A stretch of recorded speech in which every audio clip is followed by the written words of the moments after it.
se This chama this conference will now be recorded. Eu gostaria de iniciar a apresentação do Mustafa, que vai falar sobre artroplastia total do quadril nas fraturas transtrocanterianas. Gostaria que que todos desligassem, por favor, os seus microfones e as câmeras. E as perguntas, depois da palestra, vão ser moderadas de acordo com a solicitação no chat do site. Então, vamos lá. Qualquer coisa, a gente vai falando com vocês. Boa noite a todos. Espero que o som esteja chegando bem aí para vocês, tá? Vamos lá. Então, hoje, o tema nosso vai ser a artroplastia do quadril na fratura trocantérica, né?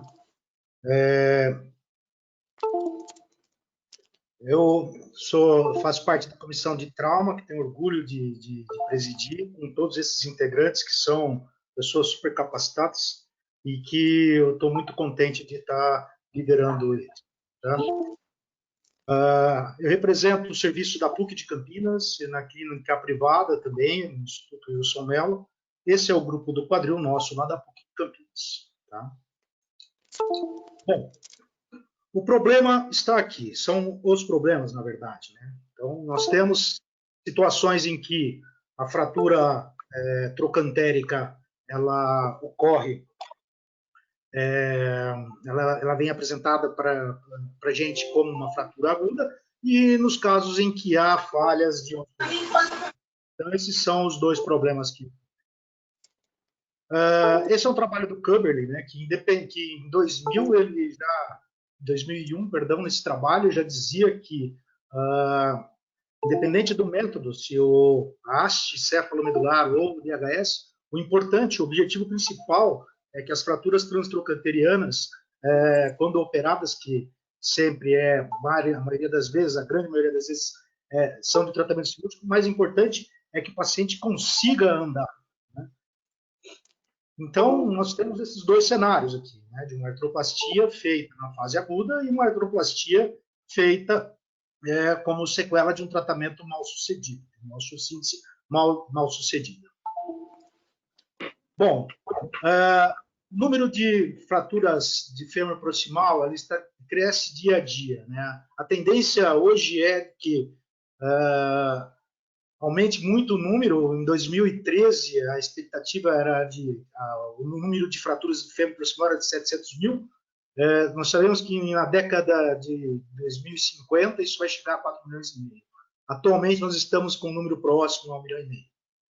50% das fraturas do fêmur proximal são fraturas trocantéricas. E a nossa pirâmide populacional, ela tem cada vez mais se comportado como de um país em desenvolvimento, né? Então, a população idosa tem sempre crescido, e o problema com a osteoporose também, né? As mulheres, elas são mais acometidas na proporção de 2 a 4 para 1. O tratamento cirúrgico, ele tem o resultado funcional dependendo de algumas variáveis. E as variáveis principais são essas: a idade avançada, o sexo feminino, o índice de massa corporal elevado, o grau inicial do desvio da fratura, as condições do paciente para a cirurgia, um nível cognitivo baixo e socioeconômico baixo também acaba atrapalhando a evolução funcional do tratamento dessas fraturas, e a capacidade de angulação prévia. Se o paciente não anda previamente muito bem, depois de uma fratura como essa, um tratamento provavelmente também vai ter dificuldade. Os indivíduos com fratura trocantérica, eles têm mais comorbidades que os pacientes que têm fratura do colo do fêmur. E a mortalidade dessas fraturas, em um ano, ela chega a bater entre 20% e 30%. Metade desses pacientes não vão retornar à função antiga. E mais de 1/3 delas é considerada fraturas instáveis. Isso acaba levando um custo elevado, né, para a saúde. Isso aqui é uma meta-análise de 2019, né, um trabalho interessante, né? Fala que o tratamento com a artroplastia na fase aguda, ele é um tratamento que é possível de ser feito, também tem as suas indicações claras, mas a gente tem que analisar com cuidado os resultados, né? Tem muitos trabalhos que carecem de uma de uma solidez melhor.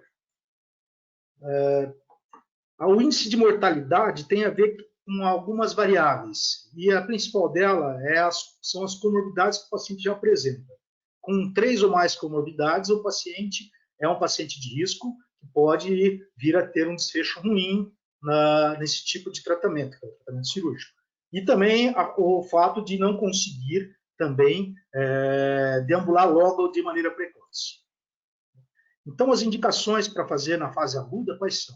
Indivíduos que têm a idade acima de 75 anos, que possuam alterações degenerativas prévias, tenham lesão da cabeça femoral, e, mais recentemente, desde a década de 80, nós temos algumas outras indicações, tá? Que são pacientes que têm uma osteoporose importante, com uma classificação de signo menor ou igual a 3, as fraturas instáveis, e uma comunicação importante, principalmente do grande trocante.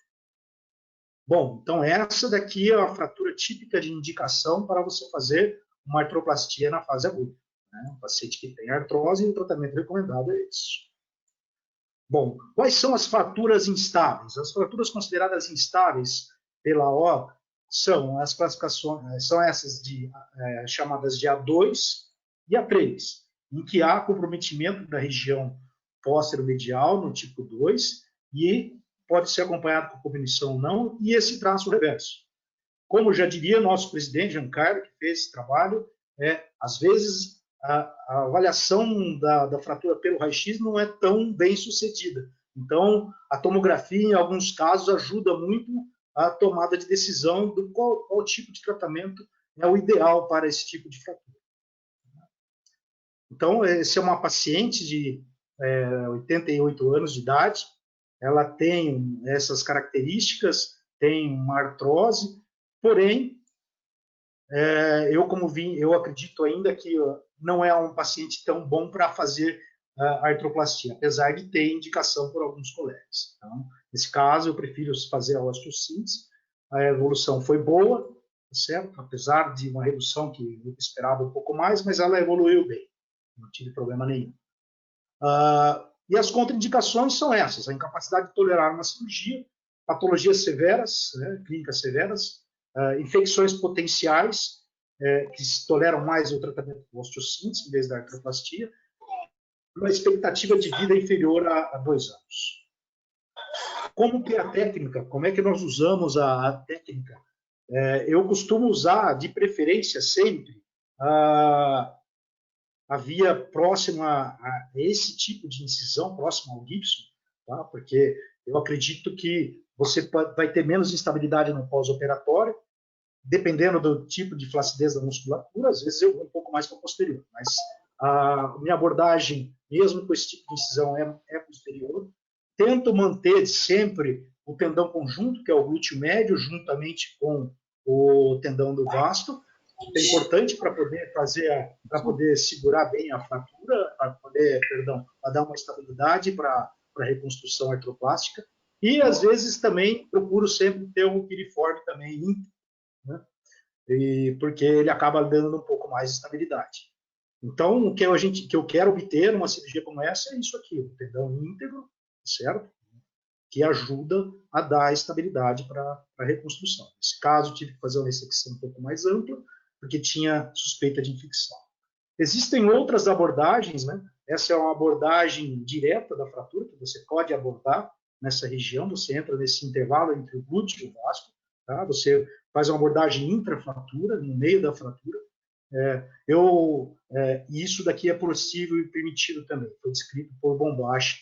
Eu não gosto muito, porque às vezes isso daqui me atrapalha um pouco conseguir a continuidade do tendão conjunto.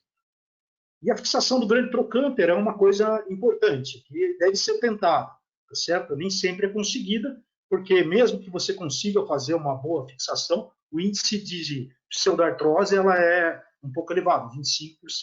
Mesmo com esse índice de pseudartrose, nós sabemos que a qualidade de marcha ela não muda tanto assim, tá? Desde que você consiga manter o tendão conjunto íntegro. Existem outras formas de você fazer a amarrilha, tá? Do grande trocânter, que é através da banda de tensão. ou com essas placas que permitem a cerclagem, né? E a cerclagem propriamente dita, que é a que eu mais gosto. Dá menos necrose tecidual e eu acho que ela evolui bem. Pode ser feito uma fratura, pode ser utilizada a haste cimentada, que eu acho que é uma boa alternativa, desde que você consiga, né, ter uma boa cooptação, e você pode usar até um enxerto para você conseguir tapar as falhas que provavelmente tenham com a cerclagem. Outra maneira de você tentar colocar a haste numa boa posição é você usar uma parte do enxerto da cabeça encavilhado para evitar o posicionamento em varo, né? Isso é uma tática que pode te ajudar quando você está tendo dificuldade de botar a prótese femoral numa boa posição. Existem várias hastes, né? As hastes não cimentadas, às vezes com esse corpo um pouco mais denso, que permite um apoio no calca, ou ainda tentar colocar uma haste sem cimento também. Isso vai depender muito da qualidade óssea aqui da diátese, tá? E existe uma boa consolidação com esse princípio.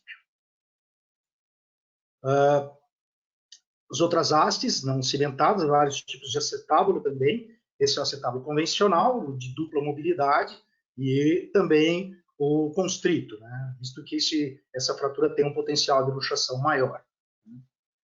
Bom, a artroplastia ela tem a sua indicação bem clara nesses tipos de problemas bem típicos, mas a osteossíntese, na minha opinião, ainda é o melhor tratamento para esse tipo de fratura. Eu acho que você tem que ser bem rígido, tá certo? Com a sua técnica, você tem que ser muito perseverante com ela. É um procedimento mais rápido, sangra menos. O resultado funcional em um ano é semelhante à da artroplastia na fase aguda. Uma menor taxa de mortalidade em um ano, pode ser até maior nos primeiros dias, mas depois ela se equipara e até é melhor. E apesar do índice de recuperação, é uma boa alternativa de tratamento. Então, aqui é uma paciente de 82 anos, aqui a gente vê que ela tem uma osteoporose até razoável, importante, com uma fratura instável também.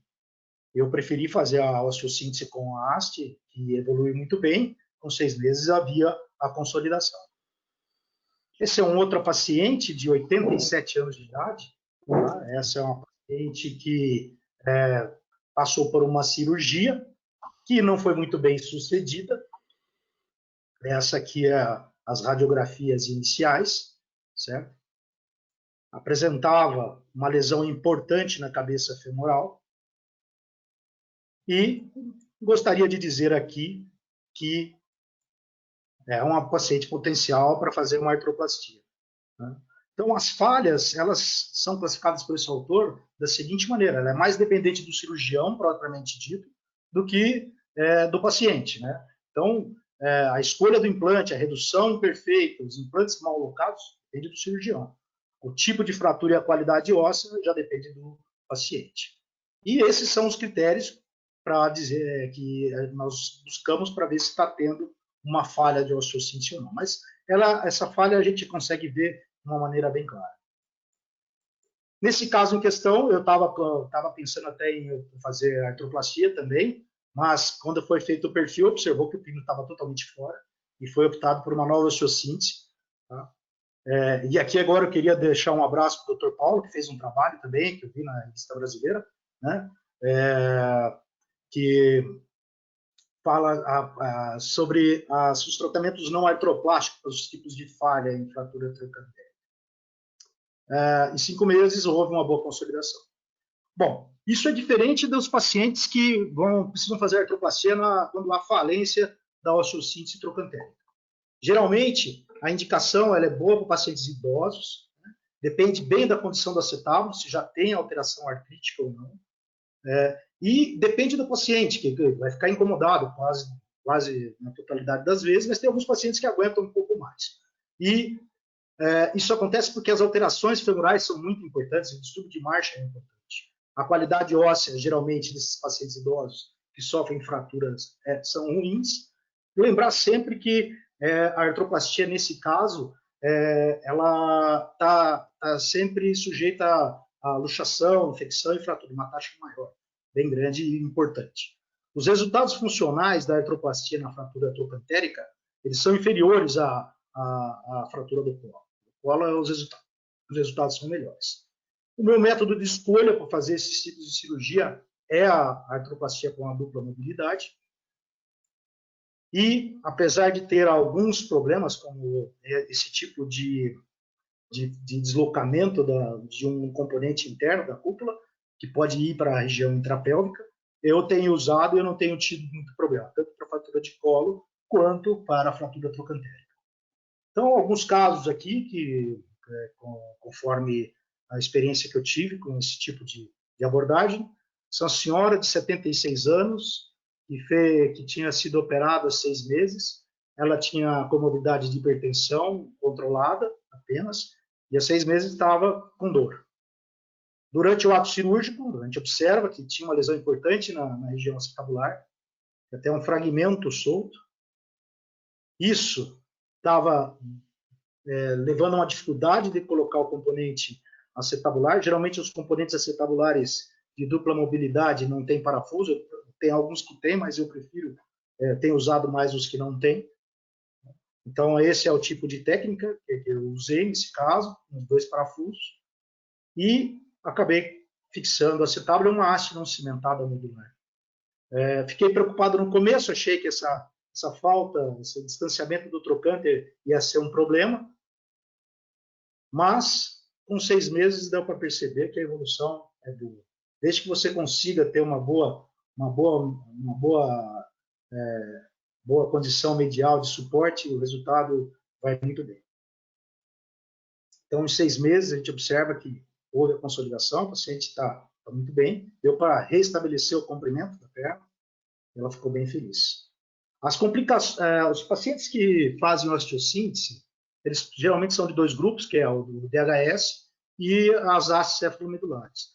As complicações parecem ser maiores no DHS. Isso porque é uma cirurgia aberta, que você tem uma desvitalização da região do foco, você tem mais número de furos e predispõe um pouco mais às fraturas periprotéticas. Um outro caso, uma paciente de 96 anos, queda domiciliar, hipertensa, diabética, ela deambula, tem uma cabeça boa, um nível cognitivo muito bom. Foi realizada uma osteossíntese com o DHS, por outro colega. E em 5 dias ele fez o raio-x controle e estava nessa situação. O paciente chegou comigo 2 semanas depois e eu indiquei fazer a artroplastia. Essa é a radiografia com 40 dias. E ela está evoluindo bem, está conseguindo dar os seus passos. Aqui eu queria chamar a atenção para algumas coisas importantes, né? Que é avaliar sempre a osteoporose. A osteoporose a gente pode avaliar por esses tipos de medições. Tá? Essa é uma medida que você faz 10 centímetros do pequeno trocante, né? Que é um índice de dor mesmo, para você ver se a cortical é espessa em relação ao canal. E sempre tomar cuidado com essa medida aqui, né?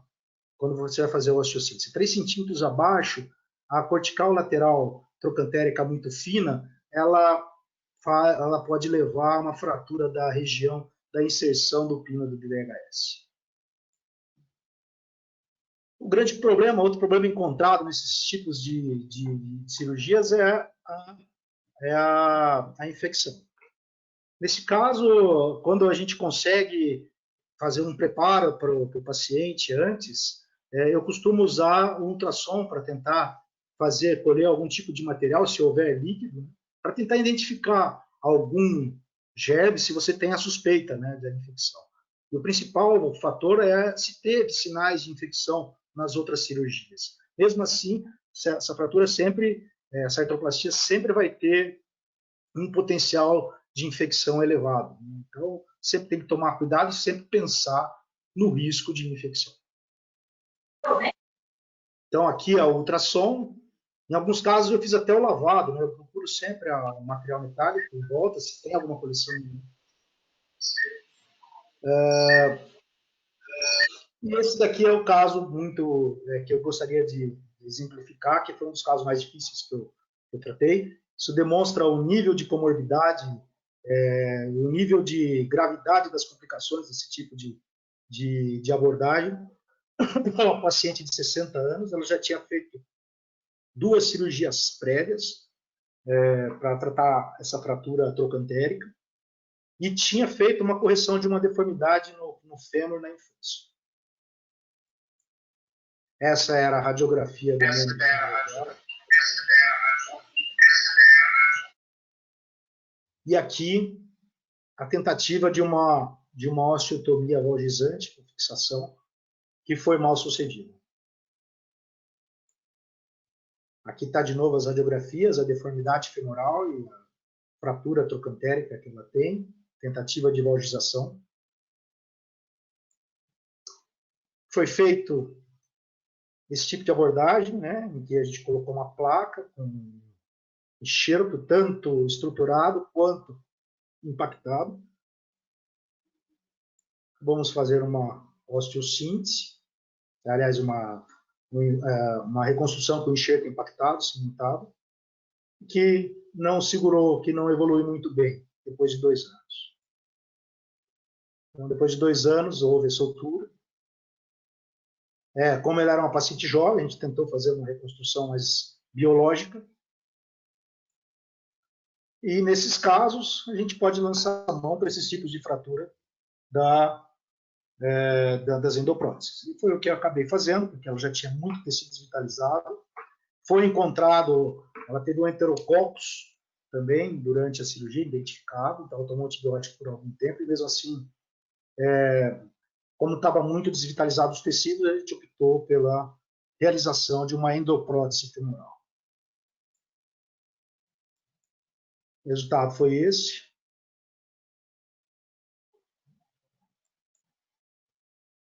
E, como conclusão, eu queria dizer que o tratamento das fraturas instáveis trocantéricas ainda é um desafio muito grande para o ortopedista. O uso da tomografia pode te auxiliar muito na decisão da melhor maneira de você fazer a abordagem de conduta, da conduta ortopédica. Nas artroplastias na fase aguda, a indicação tem que ser bem criteriosa. E sempre tomar cuidado com as complicações, que elas podem ser graves quando você vai fazer uma artroplastia, uma falha de osteossíntese da fratura trocantérica.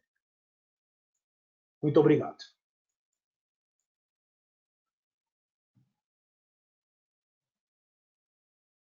Fechei a tela. Deu para ouvir bem? Muito bem. Deu muito bem. Deu? Bom, pessoal, ajudando na moderação aqui, eu vou começar repetindo que eu gostaria que mandassem pelo chat a pergunta de vocês, ou se não conseguirem eliminar a pergunta, mandem o nome que eu vou chamar pelo nome para fazer. O doutor Alex, sim? Só um detalhe aqui, o Nelson Franco está falando, é que a gente tem alguns comentários que não dá para... A gente não consegue fazer pelo chat, né? Então, gostaria também de ter a palavra para falar alguma coisa. Claro. O senhor pode começar falando então, doutor Nelson. Eu vou falar aqui na posição de mais velho. Primeiro, Mustafa, parabéns pela sua brilhante aula aí, eu gostei demais. E eu quero comentar com você um fato curioso.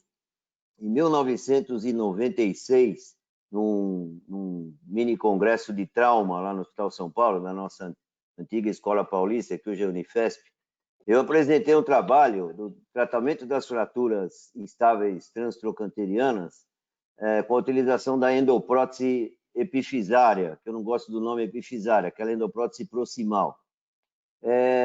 Eu quero comentar com você que artroplastia nas fraturas instáveis transtroncantéricas é uma prática que eu uso nos meus pacientes privados. Eu não ensino isso no hospital universitário, mas nos privados, sim, é uma cirurgia muito boa, permite a deambulação precoce, etc.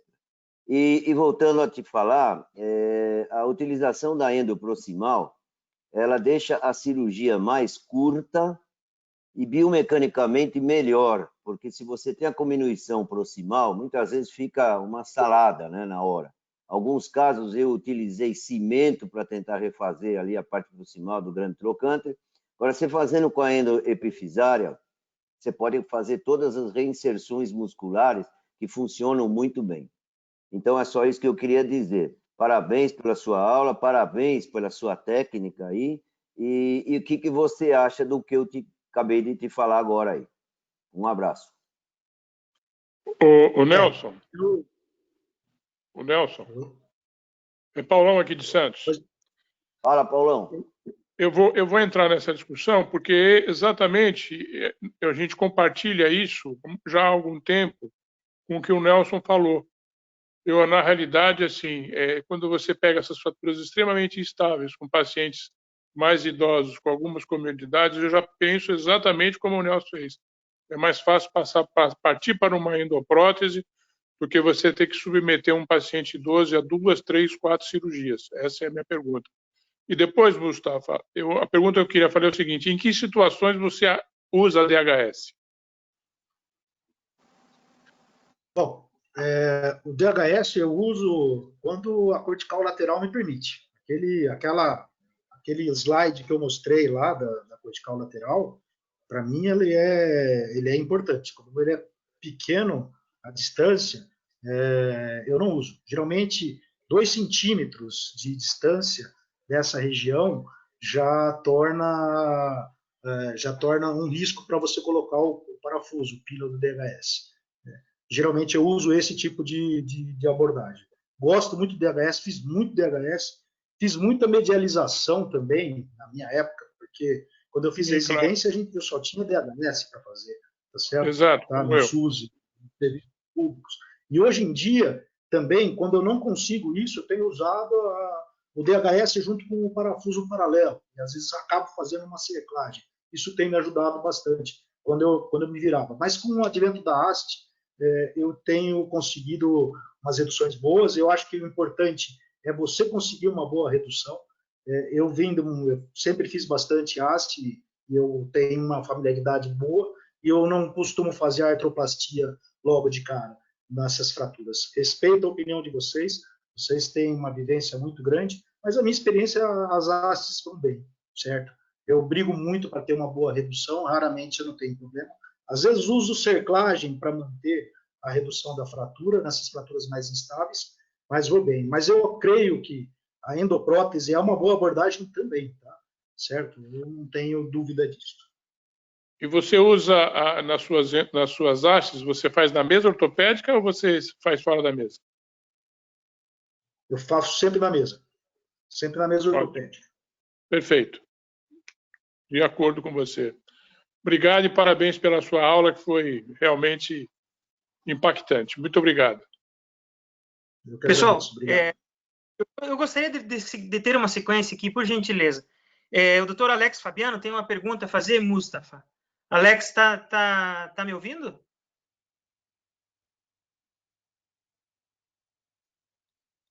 Doutor Alex Fabiano? Não tem. O doutor Guido também ele tem um comentário a fazer. Doutor Guido, o senhor gostaria de repetir o comentário?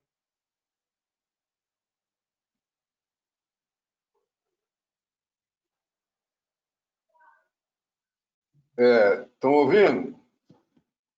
Sim. Eu fiz um comentário só aqui, é o seguinte, perguntando para o Mustafa, que esses pacientes, geralmente, eles têm qualidade óssea muito ruim, esses pacientes com indicação de artroplastia imediata em fratura trocantérica, e, além disso, eles têm um risco, vários fatores de risco para luxação do quadril pós-operatória. Então, você falou em dupla mobilidade. A dupla mobilidade é uma prótese não cimentada, né? Que precisa de um press fit adequado para poder dar certo. Geralmente, ela não tem orifício. Então, você não acharia melhor você ter uma previsibilidade melhor da fixação e uma diminuição de risco de luxação com um custo muito menor, utilizar um acetábulo constrito cimentado? Bom, eu vim de uma escola, eu já cimentei bastante acetábulo e concordo com o que você disse. Você pode usar, sim, um acetábulo constrito, liner constrito, cimentado. Vai muito bem. Mas, assim, na minha região, hoje, uma prótese cimentada, tá? Ela aumentou muito o custo, por causa do lavador pulsátil, por causa de algumas outras coisas. Mesmo assim, eu tenho conseguido um bom press fit com os acetábulos não cimentados. Você tem que trabalhar devagar o acetábulo, você não pode ser muito agressivo. Tá? E, assim, não tive muito problema, mas também apoio a sua conduta. Eu só gosto da dupla mobilidade, porque, às vezes, esse paciente que tem alguns pacientes, assim, com nível cognitivo muito ruim, né? E, assim, a dupla mobilidade, eu acho que eu não tive problema, mas as duas técnicas se equivalem. Eu prefiro o acetábulo cimentado constrito, porque é muito difícil você conseguir, pelo menos a princípio, você conseguir um bom press fit com uma boa estabilidade num osso muito ruim. A incidência de fratura perra-operatória é alta, relatada, né? É só um comentário que eu queria ver a sua opinião. No mais, parabéns pela aula, gostei muito, viu? Obrigado. Obrigado, Dr. Guido. O doutor Henrique Gurgel tem uma pergunta e um comentário a fazer. Henrique, está conosco?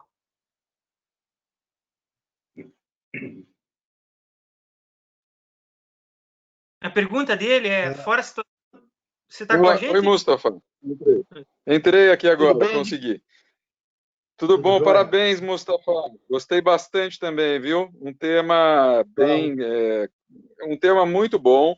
Gera dúvida realmente na gente. Todo mundo tem seu caso de fratura trans. Eu tenho um que também não evoluiu bem, tive que fazer prótese. A minha pergunta, acho que justamente é o que você estava conversando aí em relação à indicação na fase aguda. Eu entendi que você colocou algumas indicações, mas você mesmo depois falou que você prefere a haste. Pelo que eu entendi, a não ser que tenha artrose. Eu queria saber se é isso mesmo. Quer dizer, em caso de artrose, eu entendo uma coisa mais clara para mim. Fora essa situação da artrose, tem alguma outra situação que você faz de cara a prótese? Ou você sempre faz a síntese e, se falhar, daí faz a prótese? Então, na fase aguda, queria só que você falasse um pouquinho mais qual realmente, quando você faz uma prótese numa situação aguda de fratura trans, excetuando essa parte da artrose. No mais, parabéns. Obrigado. Obrigado, Gurgel. Bom, eu sempre fiz osteossíntese. A minha formação sempre foi para fazer osteossíntese. Eu sempre me senti bem fazendo osteossíntese. E eu desenvolvi algumas coisas para fazer osteossíntese, tipo fazer a cerclagem, algumas manobras de redução que sempre me deixaram bem confortáveis. Tá? Mas eu indico basicamente mesmo, isso é uma preferência minha, não estou falando que é o correto, tá? Quando você tem alteração degenerativa mesmo, tá? Quando você tem uma lesão, por exemplo, você identifica uma lesão na cabeça femoral, ou quando você tem sinais de artrite com diminuição do espaço articular importante, ou ainda tem alguma história prévia da paciente já tinha algum tipo de dor e de limitação, mas assim, essa é a minha indicação, basicamente, é a osteossíntese. Essa lesão que você fala na cabeça, seria pedir algum exame para avaliar se tem alguma lesão na cabeça, tomografia, alguma coisa assim? Ou... Porque na fase aguda é difícil, né, determinar essa lesão na cabeça, né? Geralmente é difícil você determinar. Porém, nas fraturas instáveis, geralmente eu tenho pedido a tomografia. Tá? E na tomografia dá para você ver se tem alguma lesão na cabeça. Tá? Perfeito. As fraturas instáveis, geralmente, quando eu observo, eu tenho que observar melhor os fragmentos. Eu acho que ela é importante para você ter uma tomada de decisão em alguns casos. Obrigado pela pergunta, Perfeito, Henrique. E obrigado pelo senhor esperar. Doutor Pedro, o senhor pode fazer o seu comentário, a sua pergunta, por favor? Boa noite a todos, boa noite, Mustafa, parabéns pela aula. Eu percebi que a sua tendência, como a minha também, na maioria das vezes, a gente parte primeiro para a osteossíntese, né? Não é tão comum a gente pegar um paciente com uma fratura transtrochanteriana e uma artrose. Eu tenho caso, você deve ter também, mas não é tão comum assim. E eu percebi que claramente que você induz a se fazer primeiro osteossíntese. E eu concordo com isso. E eu vi vários casos que você apresentou, que eu tenho certeza que não são seus, mas que bateram na sua mão, de osteossínteses muito mal feitas. Esses parafusos que cortaram por cima, todos eles muito mal posicionados, DHS do meio do colo para cima, hastes com parafuso saindo no perfil. Nessas ocasiões em que nós, cirurgiões do quadril, somos chamados a intervir, você já não está diante de um quadro agudo, então não me parece tão importante, quer dizer, a gente ficar preocupado com a instabilidade, visto que você já vai fazer uma revisão de uma estrutura que já está fibrosada, que já está muito mais endurecida por conta da primeira cirurgia com insucesso. Então, eu acho que eu não vejo muito motivo para a gente se preocupar a mais com a instabilidade ou trocar o acesso por um outro acesso, simplesmente por conta de que aquilo vai ser mais estável, que já deixou de ser uma fratura transtrocanteriana. Agora é uma falha de osteossíntese. Você concorda com isso? Concordo. Concordo sim, eu já fiz bastante acetábulo convencional nesses tipos de fratura e nunca tive problema nenhum. Eu acho que essa manutenção do tendão conjunto, como eu falei, ela é importante. Não gosto de fazer o acesso direto. Eu acho que o acesso direto você acaba desvitalizando muito aquela região, desvitaliza mais o foco de fratura. Tá? Mas, ultimamente, doutor Pedro, tem chegado muito caso recente. Eu perco caso de falha de osteossíntese aí com 2, 3 semanas, sabe? Tem pacientes aí que chegam já bem precoce. E alguns casos um pouco mais demorados, mas hoje em dia os casos chegam mais precoces. Geralmente não mais do que 40 dias. Por isso que eu, às vezes, uso... em alguns casos você viu 2 pelo menos que eu fiz que eram osteossínteses mais recentes, né? Mas eu concordo plenamente, quando eu já tenho um certo tempo eu não me preocupo. Então o caso é a gente começar a pensar em melhorar a nossa osteossíntese, né? Porque na realidade o grande problema é você partir já errado com uma osteossíntese mal feita. Muitos casos desses jamais chegariam numa artroplastia se a primeira osteossíntese, que é a cirurgia de escolha, na maioria dos casos, fosse um pouco mais bem feita daquelas que você mostrou aí e que você teve que corrigir com muita propriedade. Obrigado. Muito obrigado. Eu acho que a gente tem que incentivar a fazer a osteossíntese, sim.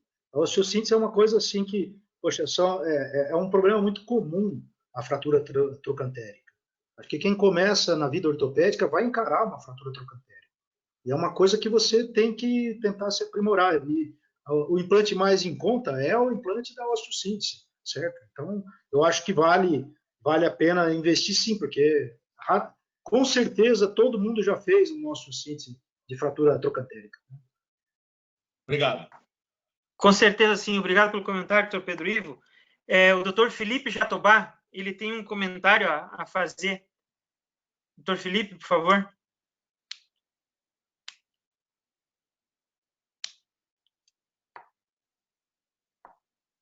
Tudo bem? Tá me ouvindo, Mustafa? Oba, estou ouvindo sim, né? Primeiro, eu gostaria de agradecer pela aula, todos os professores, em especial o doutor Mustafa aí, meu chefe.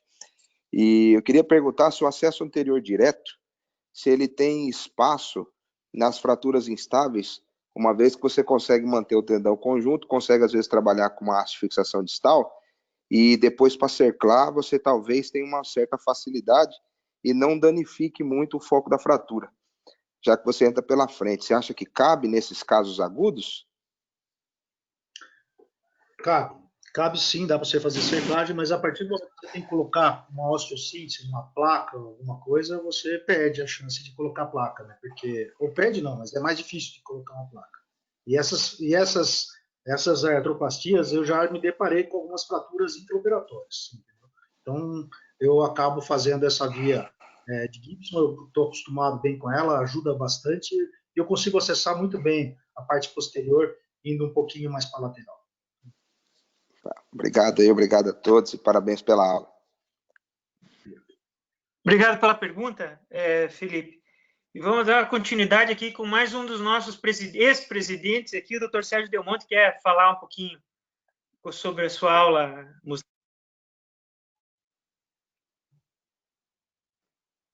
Olá, Dr. Sérgio. Oi, Mustafa, tudo bem? Tudo bem. Estão me ouvindo ou não? Estou ouvindo bem. Então, primeiramente eu quero parabenizar a você pela sua apresentação, foi muito bem e tudo. Eu achei que você ainda finalizou bem, no sentido de que, quando eu tenho uma visão clara disso, né?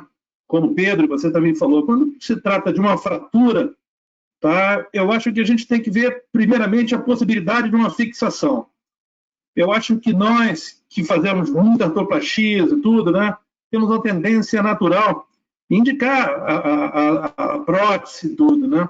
E nesse tipo de situação eu procuro ver assim, olha, como eu posso fazer uma síntese dessa fratura? Aí se você que não vê que não tem jeito de fazer uma síntese, o paciente tem uma artrose junto com a fratura, ou uma fratura que você vê que não dá para uma fixação boa e tudo, se faz a opção pela artroplastia em si. Tá? Eu ouvi falar, alguns falaram sobre a endoprótese, no caso primário, direto, entendeu? Quando você tem cominução, é isso, eu entendi bem? Acho que o Nelson Franco falou, não sei se você falou também. Eu respeito muito o Nelson Franco, meu sogrão, meu amigo, parceiro, mas eu discordo muito de se indicar direto uma endoprótese em função de uma cominução e tudo, né? Poxa, se você tem osso ali, você vai tirar o osso, vai jogar fora, né? A não ser que você tenha uma situação, igual você mostrou muito bem, onde você tem falhas sucessivas de cirurgias, né? E você perde todo o estoque metafisário ali, proximal e tudo mais. Aí sim, você indica uma endoprótese direto, né? Eu acho que com essas... eu tenho uma tendência hoje de utilizar as próteses não cimentadas, me dou muito bem com elas, tem muito recurso com essas hastes de fixação distal, principalmente essas hastes modulares e tudo, né? Eu acho que vai muito bem nesse tipo de situação. E aqueles fragmentos proximais ali, por mais comunição que tenha e tudo, você consegue reduzir, juntar bem aqueles fragmentos ali e fixar com a cerclagem. E se você tem uma soltura do trocânter maior, você consegue uma redução, uma estabilização dele com essas placas aí de rebaixamento trocanteriano, entendeu? Eu acho que isso aí é uma coisa que a endoprótese direto, eu não sou muito a favor disso, não. Outra coisa que falaram também, sobre o acetábulo constrito direto, né? Eu discordo um pouco disso, entendeu? Eu acho que nesse tipo de situação, quando você faz a prótese dessa situação, que é uma situação que eu considero ser uma situação especial, né? Existem duas situações que você pode ter uma instabilidade realmente, né? Uma situação é quando você não consegue ali, de maneira alguma, manter tensionado, tá? Aquele braço de alavanca, né? Do grande trocânter ali, quando você não consegue reduzir tudo, você perde o tensionamento. E outra situação, quando você opera um paciente que tem um déficit cognitivo, um paciente que não vai te obedecer e tudo, aí realmente me preocupa, né? Mas eu não partiria direto para uma prótese, para um insert constrito ali, tá? Porque existe um torque muito grande em cima desse sistema, né? E muitas das vezes o acetábulo solta direto na cirurgia primária, né? Eu acho que o insert constrito ele é muito bem indicado quando você tem já um acetábulo já fixo e você coloca esse dispositivo ali e não tem perigo de você arrancar aquilo ali de uma vez só. Eu já vi uns 2 ou 3 casos, né, que eu tive que reoperar e tudo. Eu estou falando isso por experiência própria. Não sei como você vê e tudo. Mas, de qualquer maneira, eu quero parabenizar você que fez uma apresentação brilhante, tudo, né? E parabéns. Eu gostaria de saber o teu comentário sobre isso tudo que eu falei a respeito das hastes de fixação distal, a respeito desse insert constrito. Eu acho que antes de chegar no insert constrito, você tem que buscar um tensionamento bom, a cabeça maior, tá? E o bom posicionamento da tua prótese. Eu acho que se você conseguir juntar esses 3 quesitos aí bem, você vai ter uma prótese estável, né?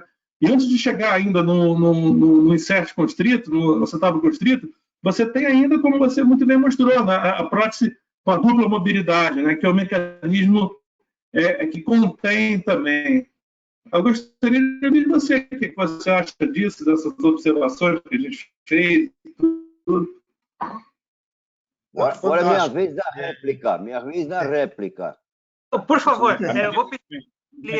Não, eu tenho que fazer minha réplica. Eu também quero entrar na réplica aí. Então, olha, primeiro lugar, vamos deixar bem claro aqui que é o seguinte: nós estamos falando em fraturas instáveis em pacientes idosos que estão aí na faixa de 78, 80 anos de idade. Então, vamos lá. Eu tenho observado um crescente de maus resultados com fixações, principalmente com hastes. Eu não sou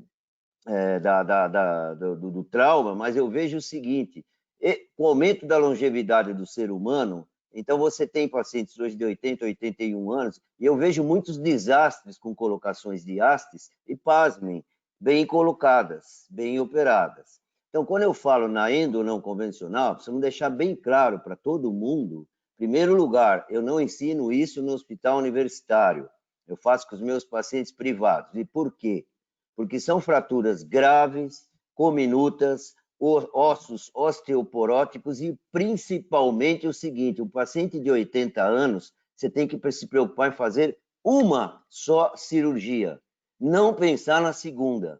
Então, se eu usar um constrito, usar um bipolar, por que não? São pacientes na faixa de 80 anos de idade. Eu vou colocar um acetábulo na mão e esperar luxar? Espera um pouquinho. Esse paciente não pode mais ser operado. É uma cirurgia definitiva que você tem que fazer para ele. A endoepifisária, nesse tipo de pacientes, com 80 anos de idade, osteoporose, com comorbidades clínicas associadas, endoprótese epifisária é uma cirurgia muito rápida. É uma cirurgia explodindo de 40 minutos que você faz. E é definitiva para o paciente.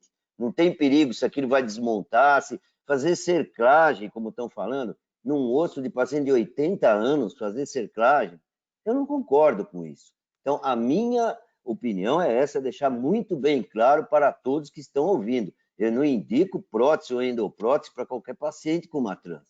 É naquelas instáveis, o transo 4, o transo 5, 80 anos, cheio de comorbidades. E repito, eu quero fazer uma cirurgia para esse paciente, a cirurgia definitiva. Não quero nem pensar em reoperá-lo. Obrigado. Eu vou entrar nessa discussão. Oi, Paulão. Deixa eu só complementar, porque eu concordei com o Nelson. Eu só dizer, na realidade, Serginho Belmonte, é que nós somos de uma época, lá como ele falou do trabalho dele, de 1996, nós não tínhamos ainda, o próprio Pedro Ivo, que sabe muito bem disso, da nossa formação aí no Rio, quer dizer, nós não tínhamos lá atrás essas próteses modulares que realmente hoje facilitaram muito, e você consegue ter mais recursos para poder melhorar a região proximal. E antigamente, quer dizer, como nós tínhamos uma solução para resolver só uma vez só, nós partimos para uma endoprótese que era muito mais fácil de você fazer e muito mais rápido. Porque, como a gente nem gosta de falar, nós éramos da época do Smith-Peterson e não tínhamos nem intensificador de imagem. Hoje, o grande problema é que nós estamos pegando muitas falhas, como o Nelson falou, e provavelmente de pessoas, de ortopedistas mal treinados e que estão se aventurando. É só isso. Olha só. A fratura, eu concordo em parte com o que o Nelson Franco falou. A fratura ela é instável, tá, por uma fixação. Tá? Mas ela não é estável por uma artroplastia. Acho que a gente tem que saber diferenciar uma coisa da outra, entendeu? E muitas das vezes essa fratura que é instável, considerada estável para uma fixação, você consegue adaptar muito bem um componente femoral ali, muitas vezes até sem fazer cerclagem, sem nada, entendeu? Eu não vejo assim essa coisa de fazer direto uma endoprótese, ressecando o osso ali, viável, tudo em função de ter um osso de má qualidade. Todas as revisões que a gente faz aí em osso de má qualidade, e aquilo tudo consolida e o osso refaz, principalmente nessas hastes cônicas de fixação distal, existe uma retificação proximal, entendeu? Eu acho uma coisa muito agressiva, entendeu? Enfim, mas existem condutas e condutas, né? Eu estou falando mais ou menos o que a gente faz e o que a gente vê. A gente também tem alguma experiência com essa cirurgia de revisão. A gente tem feito bastante, entendeu?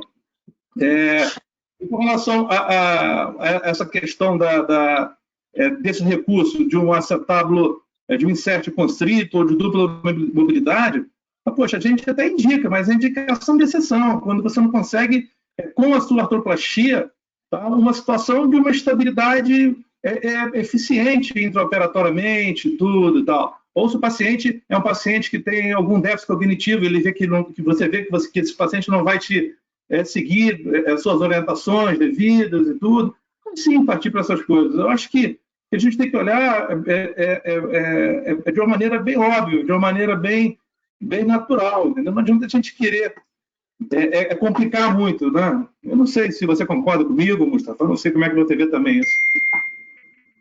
Eu acho que é o seguinte, a cirurgia, uma só, bem feita, de haste, resolve bem, entendeu? Eu acho que dá para a gente conseguir fazer uma osteossíntese numa fratura instável. Isso é uma coisa que é possível, entendeu? E, assim, eu não penso em fazer uma artroplastia porque o paciente tem condições desfavoráveis. Tá? Eu desenvolvi algumas técnicas, eu acho, que é experiência, fiz muita fratura transtrocantérica, eu sabia fazer cerclagem, sabia os pontos de redução, sabia programar bem uma cirurgia. O que eu tenho visto é que tem muito colega que trata aí, os casos que chegam para mim de osteossíntese ruim é porque às vezes não foram bem planejadas as cirurgias, tá certo? Porque, poxa, eu nunca tive tanto problema assim com uma fratura trocantérica. Quando não tinha haste, tinha o DCS, até tinha um pouco mais de problema. Mas hoje em dia, com a haste, com essas hastes modernas, poxa, é até assim, covardia para lembrar como era antigamente, quando tinha que fazer com placa. Tá? Quanto ao acetábulo de dupla mobilidade, eu me sinto mais seguro, porque às vezes o paciente ele vai querer andar, ele não vai respeitar muito o que você vai fazer, tá certo? Então eu acabo, e às vezes tem também, o paciente tem um pouco de, como se diz, ele fica com uma alteração da cognitiva logo depois da cirurgia, você entendeu? Tá? E isso daí, se tem uma prótese bipolar, eu não tenho problema nenhum com isso. Com a prótese de dupla mobilidade, eu não tenho muito problema com isso. Tá? A constrita eu tenho um pouco de receio, porque eu já vi pacientes caírem de novo, mas assim, porque se cair e tiver algum problema com o acetábulo constrito, eu não sei o que poderia ser feito. Mas é uma opção, tá? Principalmente paciente que tem alteração cognitiva, eu acho que a constrita é a melhor solução, porque não vai ter muito problema com a luxação ou com instabilidade. Agora, eu acho que a osteossíntese ela deveria ser mais prestigiada por todo mundo. Poxa, todo mundo já fez uma osteossíntese trocantérica. Tá? O que eu vejo é que, às vezes, muita gente leva isso, não faz isso tão bem feito. E não é tão difícil. Assim, entendeu? Ô, Mustafa, eu queria só fazer um comentário quanto ao setup constrito. Como o Sérgio falou, eu indico o setup constrito só em pacientes com fatores de risco clínico elevados para a luxação, que possuem variáveis fora do controle do cirurgião, como déficit cognitivo severo, sarcopenia severa, problemas de equilíbrio. Nessas situações, eu prefiro o acetábulo sobre a dupla mobilidade, pela qualidade óssea. Geralmente, esses pacientes que precisam ter indicação de prevenção maior de estabilidade, eles têm a qualidade óssea muito ruim, onde que a gente não consegue um bom pré-fixo. Tá? Então, por isso eu falei, nos casos de risco clínico elevado para luxação, como eu disse, que possuem variáveis que por nós não são controladas. Né? É isso que eu quis dizer. Não partir direto em todos os casos quando você está com a indicação clássica. Né? Boa noite, pessoal. Pessoal, eu gostaria de pedir um pouquinho de objetividade, porque tem bastante gente querendo participar. Então, dando continuidade aqui a algumas colocações, o doutor Ricardo Horta tem alguns comentários que ele gostaria de fazer. Doutor Ricardo, está conosco, por favor? Boa noite. Estão me ouvindo bem? Boa noite. Tudo jóia. Né? As perguntas que eu fiz no início, essas discussões que teve a seguir já foram sendo respondidas. A minha dúvida é com relação à comunidade, à comunição da parede posteromedial, pequeno trocante. Isso aí você tenta, de alguma maneira, restabelecer isso na prótese? Fixar o pequeno, fazer um amarrilho? Acha importante fixar ele? Sim, eu acho importante, principalmente quando eu vou usar uma haste convencional. Tá? Isso é obrigatório, porque senão ela vai ficar embora. Né? Com essas hastes de fixação distal, a endoprótese, isso não é importante, mas não tão importante. O maior problema é quando você vai colocar uma haste convencional, uma haste não cimentada curta, ou uma haste cimentada, se você coloca sem uma proteção da região medial, o que vai acontecer é que ela vai entrar em varo. Tá? Isso é fato. E ela vai ter uma instabilidade grande em varo. Tá? Então, com a haste comprida de fixação distal, é importante? Tá? Nem tanto, mas a haste curta é obrigatório. Eu acho que é obrigatório você tentar fixar a parede posteromedial. Você faz a cerclagem? Faço cerclagem sempre. Geralmente eu faço a cerclagem do pequeno trocânter com o fragmento do grande trocânter. Né? É o que eu gosto de fazer. E geralmente funciona muito bem. Né? Beleza, muito obrigado. Parabéns aí pela aula. Obrigado. Pessoal, o Dr. Júlio Palácios, ele fez alguns comentários em relação à dupla mobilidade. O Dr. Júlio está conosco ainda? Estou aqui. Não, mas o comentário acho que já foi falado por tudo, então não tem muito o que agregar. Para nós, a dupla mobilidade é sempre em fratura do colo, e se entramos para fazer uma artroplastia na fratura transtrocantérica, sempre usamos uma dupla mobilidade, é a régua nossa. Então, é o único comentário que eu estava fazendo, porque começaram a falar muito do constricto. Eu acho que o constricto como já falou Mustafa, tem que ser em casos muito mais, como paciente com um problema cognitivo muito grande, um paciente com um problema de luxação muito maior. Mas a dupla mobilidade, para mim, é uma opção muito boa em todos os pacientes com fratura do colo ou fratura transtrocantérica que partimos para uma artroplastia desde o início. Esse é o único comentário. Mustafa, parabéns pela palestra. Obrigado, Júlio. Bem. Os testes clínicos em plateia. Vistos anticorpos podem ajudar quem ainda luta contra a doença. De Londres, Felipe Kay tem os detalhes.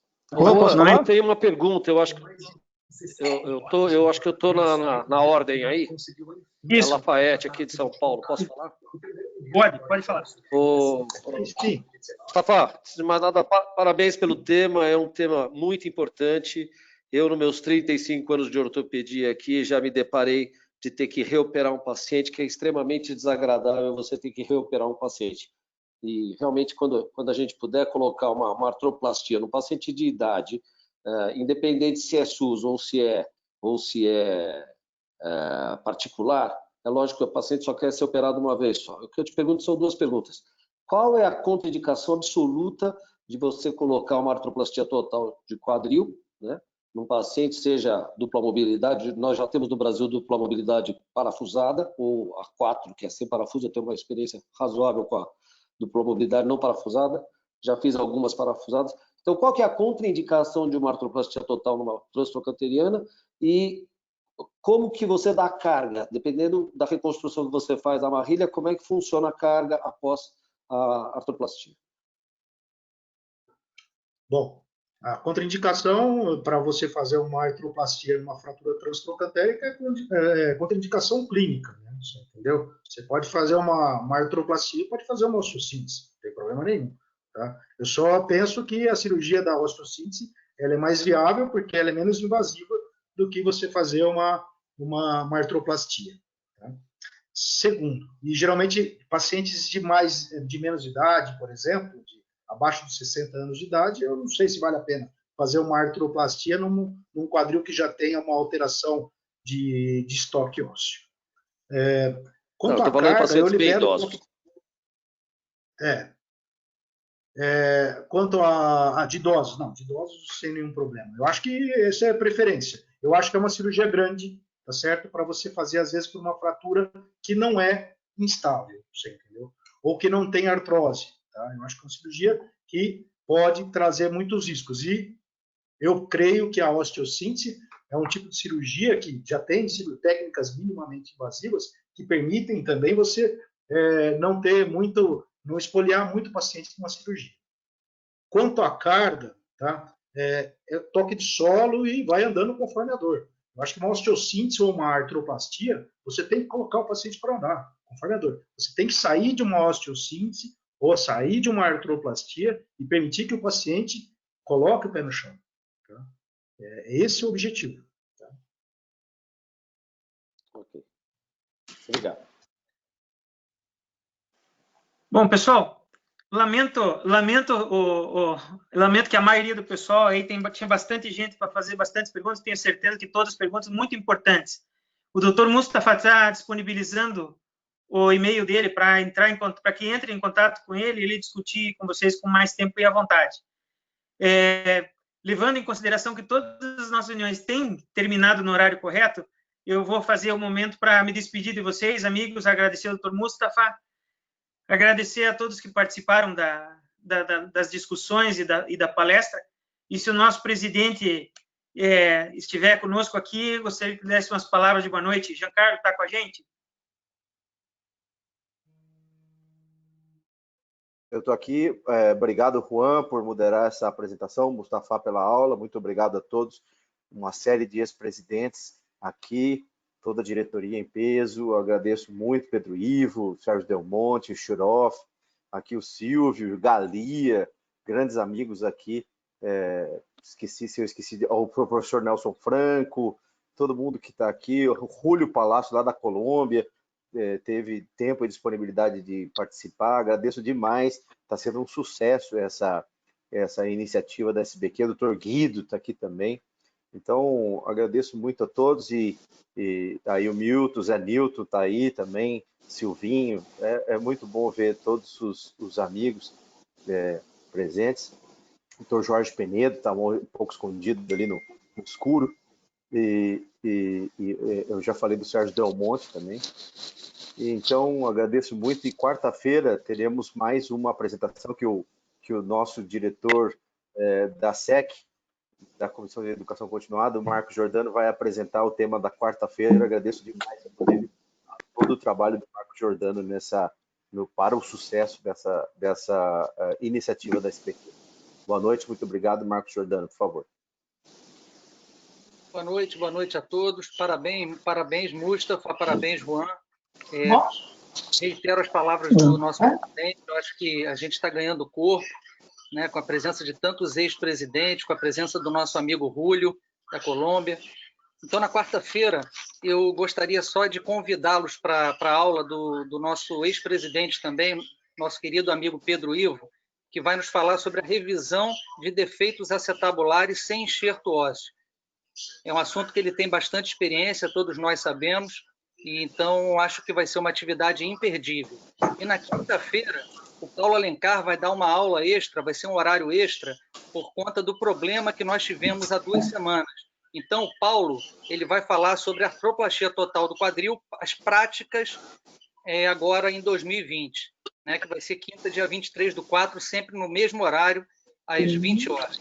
Então, é sempre muito bom estar aqui com todos, muita alegria de estar podendo nós estarmos juntos, e até a quarta-feira, então. Forte abraço em todos.